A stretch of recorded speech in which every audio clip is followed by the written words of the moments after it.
What's going on, guys? I'm Matt from DSR, and today this is going to be a 3-minute quick fire round on this BMW S1000XR TE model. Now, there are two different model lines. We do have the standard and we've got the TE. So the standard is going to set you back around 15,500, and then the TE model is going to be 17 to 17,500. But we are on the back end of 22, so you may find some of these going for a little bit cheaper, ready for when they come in for the 2023 models.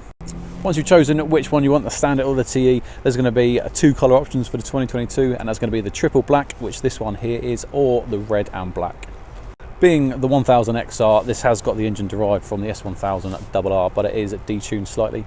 And for the numbers, it's punching out 165 brake horsepower and 114 Newton meters of torque. So what does that mean? Well, you ain't going to want any more on the roads. The torque is going to mean that low end grunt is going to get you wherever you need. Looking at the ergonomics of this bike, it does have quite a high seat height of 814mm. I'm 6'1" and I can get both balls of the feet down, but not the heels. What BMW do have is a lowered suspension option, which means that the seat height can drop to 790mm. So if there are the shorter rider out there, that's going to be probably your best option.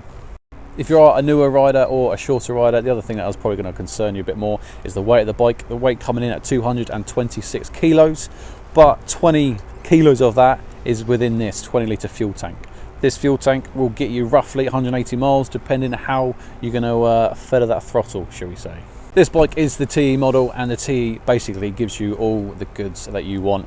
It's going to have your cruise control, your heated grips, your quick shifter up and down, but this bike is absolutely packed full of tech.